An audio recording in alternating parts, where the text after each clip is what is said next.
Hi friends good morning केमन आछो सबाई आशा करछि भालो आछो सम्पा लाइफस्टाइल ब्लगे तुम्हादेर अनेक अनेक स्वागत। तो चलो এখন বাজে 8:30 কাজ বাজে হাত দিই কোনো কাজে কাজ করা হয়নি আর আজ হচ্ছে মহালয় ঠিক আছে আমাদের ভোরবেলা কোনো মহালয় দেখা হয়নি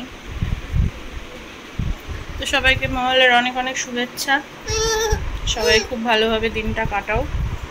তো এখন আমি ঘরটা ঝাড় দেব আর চেয়ারের উপরে জুথি এক গাদা নিয়ে এসে রেখেছে দেখেই বিরক্ত লাগছে আমার। ওকে বললাম বিছানা টিছানা গুছিয়ে এগুলো জামা কাপড়গুলো গোছা। কি কি বাবা কান পরিষ্কার করছো কান পরিষ্কার করছো ওরে বাবা অনেক কাজ আছে ওরা আবার পড়তে যাবে 11:30টার দিকে। তো দিদুনকে আবার রাখতে হবে তার আগে রান্না বান্না সারতে পারবো কিনা আমি দেখি। কালকের মাংসটা আছে অল্প আর দুপুরে যদি হয়ে যাবে তো রাত্রে হবেই না দুপুরে হলেও এই টানাটানি করেই হবে। তো রাতটা ভাবছি একটু ডাল করব বাঁধাকপি আছে একটা বাঁধাকপিটা একটু রান্না করব ভাবছি। তো দেখি কি করি কতক্ষণে কাজগুলো সারা হচ্ছে দেখি বাসন জমে রয়েছে। দিদু গুড মর্নিং বলবে দিদু দিদু ও দিদু গুড মর্নিং রাধে রাধে। দিদুনের এই প্রথম এটা মহালয় দিদুন 10 মাসে পড়ে গিয়েছে।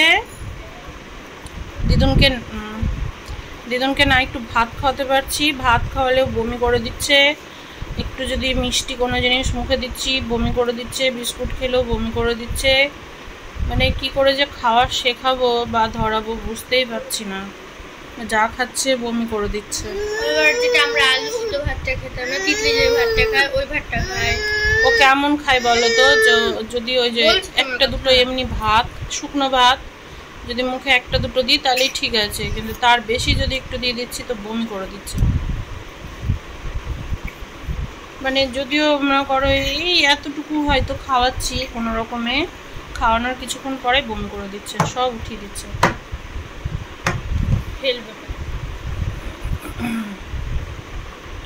চলো কাজগুলো সেরে নি।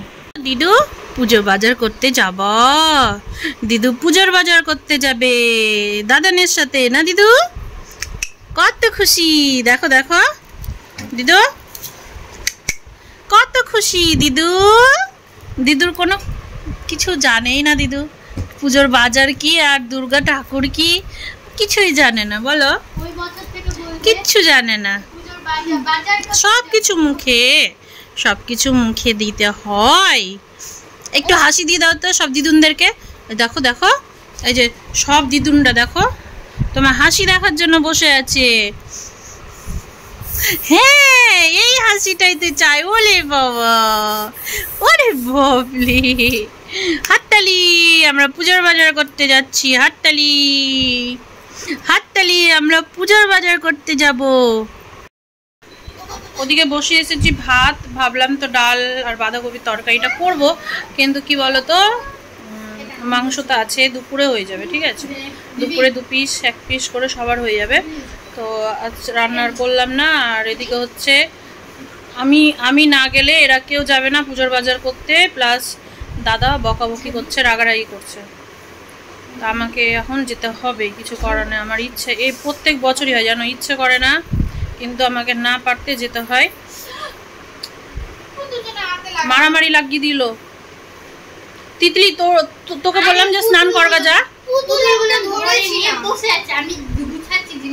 গুছাচ্ছ তাড়াতাড়ি করবে না স্নান করবে তোর বাবা বকাবকি করবে যা সবসময় তোদের ঝগড়া আর মারামারি সব সময় যাবি স্নান করতে যাবি হ্যাঁ তো তুই যা স্নান করাই তোর মেয়েকে দিবে জেঠুর কাছে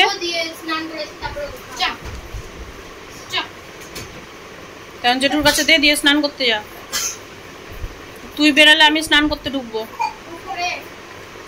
জেঠুর কাছে দেগা হ্যাঁ তুই ওপরে স্নান করগা কে আমি নিচেই করবো তুই তাহলে ওপরে চলে যা জুথি, এবার পুজোতেই জামাটা আমার কাছে কথাটা শুন, তুই ওপরে চলে যা, কাচবি আবার স্নান করবি, জল ট্যাঙ্কি ভরে গিয়েছে, তাহলে ছাদেই যা। আমাদের জানো দুটো ট্যাঙ্কি দুটোই ভরে গিয়েছে, তো এদিকে যেহেতু আমাদের ড্রেন নেই, তো খুব অসুবিধা হয়ে গেছে জল ফেলার। তো ওই জল না তোমার হচ্ছে মানে ওই যে ট্যাঙ্কি আছে, ট্যাঙ্কির যে ঢাকনা আছে, ওই ঢাকনা টপকে জলগুলো লিক হয়ে বেরিয়ে যাচ্ছে। লিক না, ওটা মানে ঢাকনাটা তোলার জন্য রাখাই হয়েছে এক্সট্রা করে। তো তাই আমার বর বলছে স্নান টান করতে হবে না এখানে, মানে নিচের বাথরুমে স্নান করতে বারণ করছে। তো তাই তিতলি তো ওপরেই স্নান করে, আর জুথিকে ওটাই বলছি, তো জুথি বলছে না আমি ওপরে বাথরুমে করবো না, তাহলে ছাদে চলে যাবো, ছাদে যাবে। আর আমি ভাত টাত নামাবো, নামিয়ে হচ্ছে আমি স্নান করব। তো এদিকে হচ্ছে পুজোর বাজার যাই হোক করতে যাব। তো আমি বিকেলের দিকে না এত ভিড় হচ্ছে বাজারে, এত ভিড় হচ্ছে যে মানে কি বলবো, বাজার করা যদি মলে ঢুকি তাহলে যখন মানে বিল দিব কি না, বিলের ওখানে দাঁড়িয়ে থাকতে থাকতে মাথা খারাপ হয়ে যাবে। মলে যাব যে তিতলিকে কোনো এবার আজে বাজে কোনো জিনিস নিয়ে দেবো না, জিন্স টপ এগুলোই পরতে ভালোবাসে, তো জিন্স আর টপ নিয়ে দেবো তিতলিকে। তো ভাবছি V2-তে যাব, আর জুথি মানে কুর্তি নেবে, হয়তো কুর্তি বা চুড়িদার এরকম কিছু একটা নেবে, আর দুই বোনের জুতো আর দিদুনের জামা। দিদুনের তো অনেক জামা আছে, তবুও যতই থাকুক আমাদের তো দিতে একটা দুটো তো ইচ্ছে করবে, হয়তো দুটো দেবে না ওর বাবা, একটাই দেবে। আর তিতলির একটা ড্রেস তো এসছে কালকে, আমি ওটা তোমাদেরকে পরে দেখাবো যখন পুজোর বাজার করে নিয়ে আসবো। আর আমার কোনো ইচ্ছে তো নেই নেওয়ার, একটা গেল বছরের কুর্তি আছে, হাতই খুঁজে পাচ্ছি না, হাতটা লাগালে পরতে পারবো। আমার ইচ্ছে নেই জানো তো, সত্যি বলছি ইচ্ছে নেই আমার নেওয়ার। এখন ওর বাবা যদি জোর করে দেয় তাহলে যদি নিতে হয় তো নিব।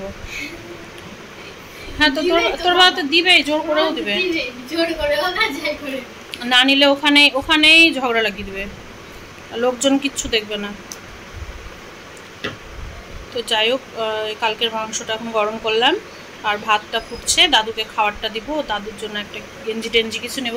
দাদু আবার প্যান্ট পরে বানিয়ে পরে, ওই যে কাপড়ের প্যান্টগুলো আছে না, ওগুলো দাদু বানিয়ে পরে, তো বানানো তো আর মলে টলে গিয়ে পাওয়া যাবে না। তো দেখি জামা হোক বা গেঞ্জি হোক, দাদুর জন্য একটা নিয়ে আসবো কিছু। দাদুর ভাই তো প্রচুর দেয় দাদুকে, জামা টামা নিতে চায় না, দেখি কি করি। আর এবার ভেবে রেখেছি, এবার আমার হাতে একটু টাকা শর্ট আছে, ঠিক আছে, এত জিনিস কিনতে হয়, নাইটি, বিছানা চাদর, বালিশের ওয়ার সবই ওই নিজের জমানো টাকা থেকেই কিনি। আর আমার ওই জমানো টাকা থেকেই আমি আমার বড়দার ছেলে তারপরে মেজদার মেয়ে ওদেরকে দিই, আমার জমানো টাকা থেকেই। আমার হাজব্যান্ড কত চাপ দিই না। তো এবার ভাবছি যে কি যে এবার কিনে না দিতে পারছি না, কেন বলো তো, দিতে পারবো ওই যে কারোর জামা হয়তো ছোট হয়ে যায়, কারোর প্যান্ট হয়তো ছোট হয়ে যায়, তো এই হয়ে যাচ্ছে। ওই জন্য ভাবছি কি যে টাকা দিয়ে দেব, বৌদিকে বলবো, বৌদি তো বাজার টাজার যাই, বলবো যে তোমার ছেলে দুটোকে কিছু নিয়ে দিও, আর হচ্ছে মেজো বৌদির মানে মেজদার মেয়েকে দিব, ফোন পেতে পাঠিয়ে দেবো টাকা, কিছু কিনে দিতে বলবো। তো এই হচ্ছে 4 জন আছে আমার ভাস্তা ভাস্তি, তো 4 জনকে ওই মনে করো টাকাই দিয়ে দেবো। জমিয়ে আর কত দেওয়া যায় বলো। মায়ের জন্য নিলাম আবার 900 টাকা দিয়ে শাড়িটা, গেল বছর তাও হচ্ছে সবাইকে দিয়েছি, আর সবাইকে দিয়েছি। জুথিকে একটা দামি চুড়িদার দিয়েছি, তিতলিকে একটা দিয়েছি, তিতলিকে একটা না দুটো দেওয়া হয়েছিল না, তিতলিকে দুটো দেওয়া হয়েছিল, 1500-1600 করে দুটো দেওয়া হয়েছিল। আমি নিয়েছিলাম 1500-1600 করে দুটো। তো যখন টাকা থাকে না তখন আমার দিতেও ভালো লাগে, নিতেও ভালো লাগে। টাকা যখন হাতে শর্ট হয়, কারণ টাকা শর্ট হতো না, হয়ে যেত, কারণ হচ্ছে যে রাইস সেরেমানি গেল, ওখানে আমি আবার দিদুনকে আংটি বানিয়ে দিলাম নিজের টাকা দিয়ে। তারপরে টুকটাক অনেক খরচ হয়েছে, অনেক। রাইস সেরেমানি যত খাওয়া দাওয়ার ছিল, দুপুরের পুচকিটার মেনু, ওগুলো সব নিজের টাকা দিয়ে নিয়ে এসেছিলাম আমি, ওর বাবাকে চাপ দিইনি। তারপরে তিতলির জন্মদিনে ওর বাবা শুধু 1000 টাকা দিয়েছিল, বাকি খরচ আমি করলাম। কেক আনা থেকে তারপরে খাসির মাংস টাংস আনা থেকে সব। তারপরে শুধু 1000 টাকা দিয়েছিল না, বললে বিশ্বাস করবে না। তারপরে মিষ্টি টিষ্টি নিয়ে আসা হয়েছে। তো মানে এই খরচগুলো সব আমার ছিল। যা তাড়াতাড়ি যা। তো নিজে আর কত করব। এবার আমার হাতে একটু টাকা শর্ট আছে, তাও তো তিতলিকে একটা অনলাইনে অর্ডার করে দিলাম। আর হচ্ছে দিদুনকে আমি একটা দিব, ওর বাবা দিবে। দিদুনকে আমি আরও একটা জামা দেব, সুন্দর দেখে একটা কিউট দেখে একটা ফ্রক দেব কিনে। তো দেখি কি হয়। গেছি রেডি, সবাই রেডি হয়ে গেছি, যাচ্ছি এখন। 12:30 বেজেই গেল নয়। তো আমি আর জুথি এখন হেঁটে যাব আমাদের স্থানে। পুচকিটা, তিতলি আর ওর বাবা যাবে হচ্ছে স্কুটিতে যাবে, তার পুচকিটাকে নিয়ে এতটা হাঁটবো। তো তুমি নিয়ে আসো, আমাদের বলো তোমরা তো হেঁটে যাবা, তোমরা এগোও, আসছি।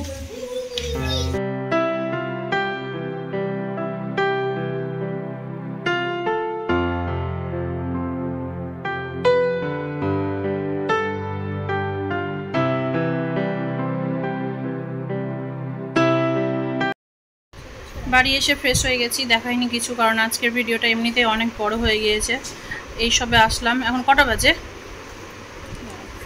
দেখি, 4:25, হয়তো 4:30। আর হচ্ছে ওই কটায় গিয়েছিলাম যেন, 12:30, 12:35 এইরকম বেরিয়েছিলাম। এতক্ষণ লাগলো বাজার। তো আমি তোমাদেরকে দেখাবো পরে,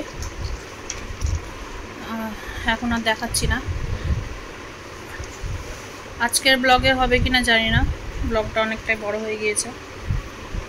দিদুন কান্না বান্না কিচ্ছু করেনি বলো না, দিদু খুব এনজয় করেছে, হাঁটছিল। ওগুলোতে মলের মধ্যে হাঁটবে। তো এই যে দেখো, এই দুধটুকু নিয়ে গেছিলাম, এইটুকুটাই ঘুরে এসছে, খাইও নি। আচ্ছা।